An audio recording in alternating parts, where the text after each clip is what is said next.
Baik, Assalamualaikum warahmatullahi wabarakatuh. Perkenalkan, nama saya Fenus Samukofi, NIM 1906116116318 dari offering PJKRC 2019. Pada video kali ini, saya akan memaparkan tentang strategi pembelajaran, direct teaching, dan indirect teaching. Yang pertama, pengertian. Pengertian dari direct teaching atau pembelajaran langsung adalah salah satu pendekatan mengajar yang dirancang khusus untuk menunjang proses belajar peserta didik yang berkaitan dengan pengetahuan maupun keterampilan dengan pembelajaran berpusat pada guru yang berfokus pada komunikasi yang jelas. Jadi, pembelajaran direct teaching ini fokus utamanya yaitu kepada guru. Kemudian, indirect teaching atau yang lebih dikenal dengan pembelajaran tak langsung adalah pembelajaran yang dilakukan oleh guru, di mana seorang pendidik atau guru bergeser peran dari pengajar menjadi fasilitator, pendukung, pendorong, dan narasumber. Jadi, guru tidak lagi berperan sebagai utama seperti pada pembelajaran direct teaching, tetapi di pembelajaran indirect teaching ini, guru berbagi peran dengan siswa, yaitu guru menjadi fasilitator, pendukung, pendorong, dan narasumber bagi siswa. Kemudian, karakteristik dari kedua pembelajaran tersebut yaitu karakteristik direct teaching, yaitu strategi pembelajaran yang digunakan menempatkan guru sebagai kontrol utama. Seperti yang saya jelaskan tadi, guru di sini menjadi peran utama atau pemegang kontrol utama pada saat pembelajaran. Kemudian adanya alur kegiatan pembelajaran, kemudian sesuai untuk pembelajaran keterampilan gerak. Nah, di direct teaching ini mengapa sesuai dengan keterampilan gerak? Karena pembelajaran ini langsung dijelaskan oleh guru kepada siswa. Jadi apabila ada siswa yang belum mengetahui misal pendidikan jasmani pada pembelajaran gerak senam, guru langsung mencontohkan atau memberitahukan gerakan senam seperti roll depan, roll belakang, dan lain sebagainya. Nah, karakteristik yang lainnya yaitu direct teaching ini berpusat pada guru. Kemudian, karakteristik dari indirect teaching yaitu strategi pembelajaran yang digunakan guru dan siswa berbagi peran.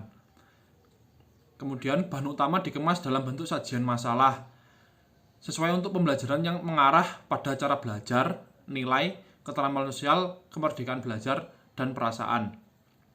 Kemudian, peran guru beralih dari penceramah menjadi fasilitator, pendukung, dan narasumber. Pembelajaran indirect teaching berpusat pada siswa. Kemudian, langkah-langkah yang harus dilakukan guru untuk melakukan pembelajaran indirect teaching, yaitu pertama, menyampaikan tujuan dan mempersiapkan siswa. Kemudian, memilah berbagai macam keterampilan yang kompleks menjadi pembagian sehingga mudah untuk diatur.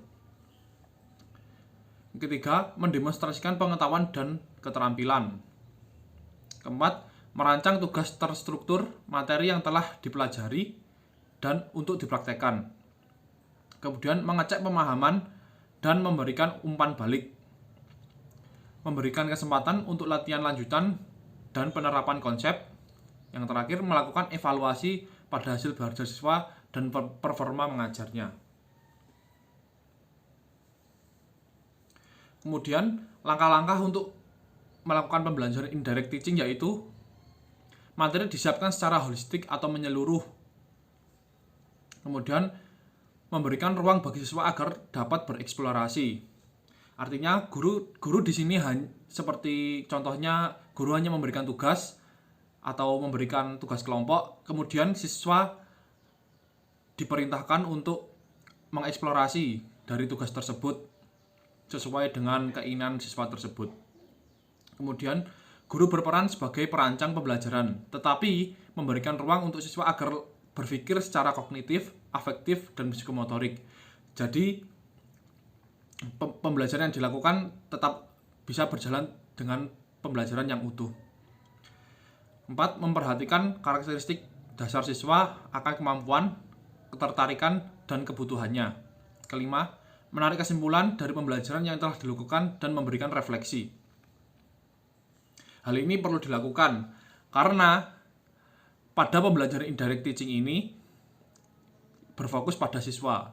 Nah, tetapi guru tetap harus menjadi peran utama yang harus menengahi diskusi yang dilakukan siswa tersebut.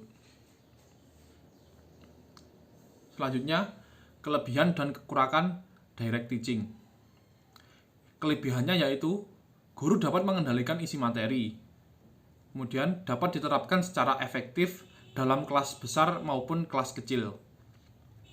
Kemudian pada pembelajaran gerak, apabila ada siswa yang belum mengetahui gerak, tersebut langsung dapat memahaminya. Kemudian kekurangan dari direct teaching.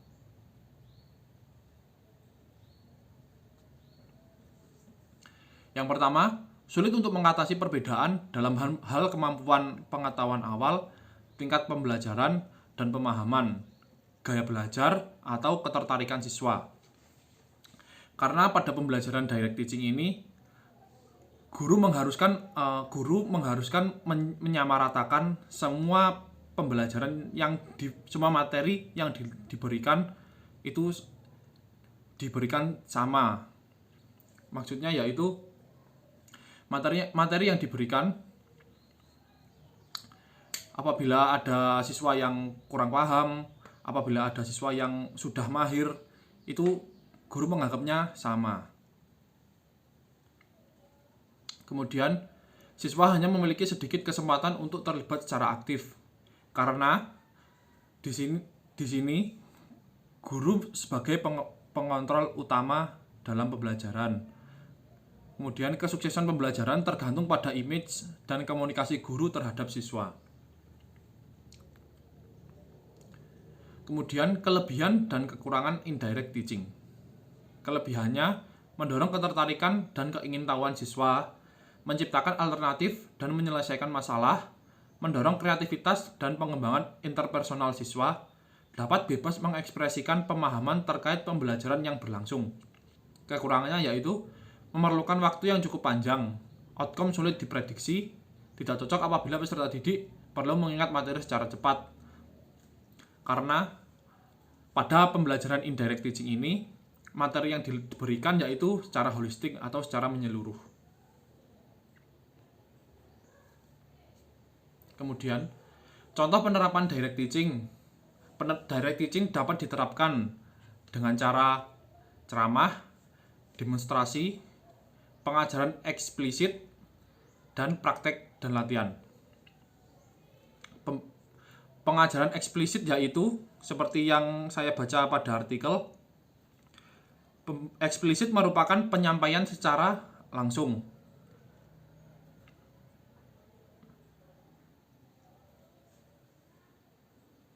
Di mana seorang guru langsung memberikan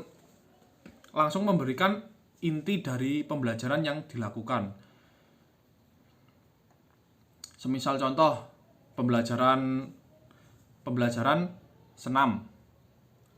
Guru mengharuskan siswa untuk melakukan gerakan roll depan. Nah, pembelajaran eksplisit ini berlangsung ketika guru langsung mencontohkan kegiatan tersebut. Kemudian penerapan indirect teaching. Penerapan indirect teaching dapat dilakukan dengan cara pembelajaran inquiry, studi kasus, pemecahan masalah, dan peta konsep. Pembelajaran inquiry yaitu menurut Gulo menyatakan strategi inquiry berarti suatu rangkaian kegiatan belajar yang melibatkan secara maksimal seluruh kemampuan siswa untuk mencari dan menyelidiki secara sistematis, kritis, logis, analis, sehingga mereka dapat merumuskan sendiri penemuan-penemuan dengan penuh percaya diri. Nah, apabila dilihat dari pernyataan tersebut, pembelajaran inquiry ini sangat cocok dengan pembelajaran indirect teaching karena pada pernyataan tersebut memberikan ruang bagi siswa untuk bereksplorasi atau berkreativitas sesuai dengan keinginan siswa tersebut. Kemudian kesimpulannya yaitu direct teaching merupakan pembelajaran langsung yang dilakukan dengan cara guru sebagai pemegang kontrol utama. Sedangkan indirect teaching merupakan pembelajaran tidak langsung yang dilakukan dengan cara guru dan siswa berbagi peran dan guru berperan sebagai pendorong, fasilitator, dan narasumber. Kedua strategi ini perlu diterapkan oleh guru pada saat proses pembelajaran karena keterbatasan pemahaman siswa dan guru harus bisa menjadi pendorong bagi siswa supaya siswa dapat bereksplorasi terkait pembelajaran yang dilakukan dan materi yang disampaikan dapat dipahami dengan baik. Tetapi, guru harus mengerti kapan waktunya menggunakan direct teaching dan kapan harus menggunakan indirect teaching.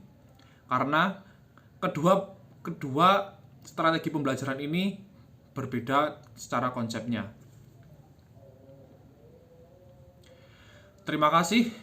Sekian penjelasan dari saya. Apabila terdapat kekurangan, saya mohon maaf. Wassalamualaikum warahmatullahi wabarakatuh.